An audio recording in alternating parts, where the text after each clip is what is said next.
ধর বাড়া রোজা মোজা কোনো কিছু থাকছি না, তারপরেও মনে হচ্ছে এই পেটে নাড়ি ভুড়ি পুরো হজম হয়ে যাচ্ছে একেবারে। বাড়া কি করবো আমার বুঝেও আসছে না।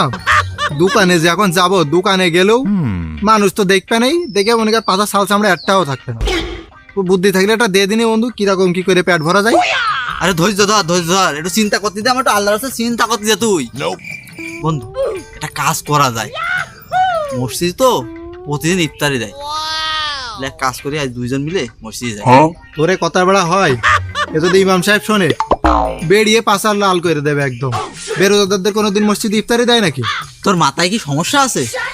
আরে হারামজাদা, রোজাদারদেরকে কি গায়ে লিখা রয়েছে যে আমি রোজাদার? এদিক সরে আয়, কানে কথা কই।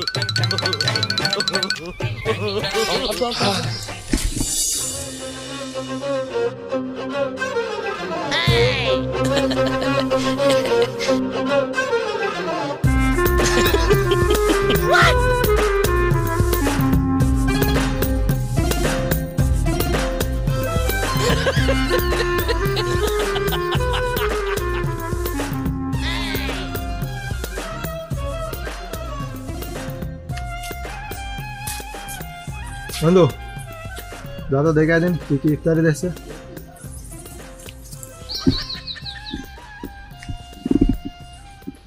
বন্ধু কাজ হয়ে গিয়েছে, বেগুন দিচ্ছে এত দাঁতের ফলে বেরিয়ে থাকবে, নাকের মধ্যে চলে যাবে। আর সেইখানে তো সীমায় চুলা তো আছেই। এই মসজিদে ইফতারি করা হবে না, তুই শীঘ্রই রেডি হ। ইফতারি গ্রুপ রয়েছে না আমাদের, মেসেজ কর, সব ইমার্জেন্সি মিটিং থাকবে, যেহেতু 30 মিনিট বাকি আছে, ব্যবস্থাটা করে ফেলবো। বন্ধুরা দেখো, আমরা এখন এই জায়গায় অবস্থান করছি। আমরা এই মসজিদ হয়ে কিছুক্ষণ আগে আসলাম। এখানে অতি ক্ষুদ্র মানের বেগুনে ও চপ দেওয়া হচ্ছে, যেটা খাওয়া অসম্ভব। তার সাথে আবার সেমাই ছোলা রয়েছে, এটা কোনোভাবেই যাবে না। মাহবুব তোমাকে না বলছিলাম দক্ষিণ পাড়ার হচ্ছে যে ইফতারের অবস্থা কি, ওখানে কি রয়েছে? ওখানে বিরিয়ানি আছে। গুড, ওটা কিন্তু ওখানে তো যাতে এখন 2 কিলোমিটার, সময় রয়েছে আমাদের আধা ঘন্টা। তোমাকে না বলছিলাম পশ্চিম পাড়ারে আছে ইফতারের খবর নিতে, ওখানে কি অবস্থা মসজিদে? ওটা বাদ, ও যাওয়া যাবে না। দাদু তোমার না বলছিলাম পূর্ব পাড়ায় খবর নিতে, ওটা কি অবস্থা? ও বাদ, ও চলবে না।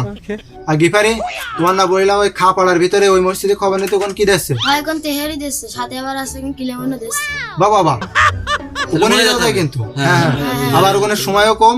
আমরা কিন্তু এখানে 2 কিলোমিটারের পথ আছে, সময় আছে 20 মিনিট মতন। আমরা এই যে পাড়ার ভিতর দিয়ে ঢুকবো, আমরা কিন্তু 1 কিলোমিটারের ভিতরে চলে যাইতে পারছি। তাহলে দেরি করার দরকার নেই, শিগগিরই ওঠো। ও কাকু, আচ্ছা কি বাড়ি কি অনুষ্ঠান রয়েছে যে হঠাৎ করে আমাদের ডেকে নিয়েছি ইফতারি পার্টির আয়োজন দিলে তুমি? আরে না, তোর কাকি বাড়ি নেই, ভাবলাম তোদের সবাই নিয়ে আমার বাড়িটা ইফতার পার্টির আয়োজন করি।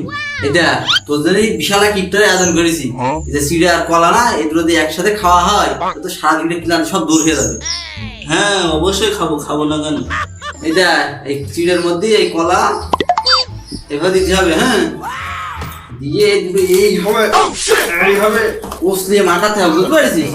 মাখানোর পরে এটা যদি খাওয়া হয়, খাওয়ার পরে রোজা থেকে তোমরা একটা সারাদিনের ক্লান্তি দূর হয়ে যাবে। আর 1 মাস রোজা থাকবি, তাতে কিচ্ছু মনে হবে না। দে প্লেটটা দে,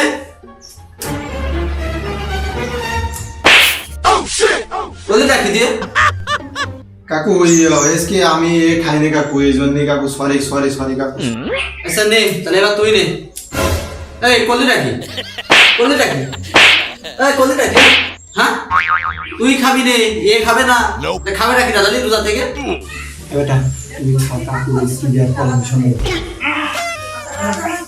কাকু এ খাই ওর দেন দেখ, ওর দিকে শেখ, বুঝতে পারছিস? ওর দিকে শেখ। এই তুই তো প্লেটটা উল্টো করে নিলি, এখন সুদা কান যাবে পড়ে, তাতে খাবি না নিলি কেন? রোজার মাসে রোজাদারদের সাথে এরকম করলি হয়? এই প্রতিদিন দেখি, এই তুই না রোজা, তা মুখে মিটি গন্ধ আসছে না, দেখি। এই তুই কথা বল। ও কাকু, এই অমনি ঘিরে কথা বলছ না, এমনি ঘিরে কথা বল, কথা বল। ও কাকু, এই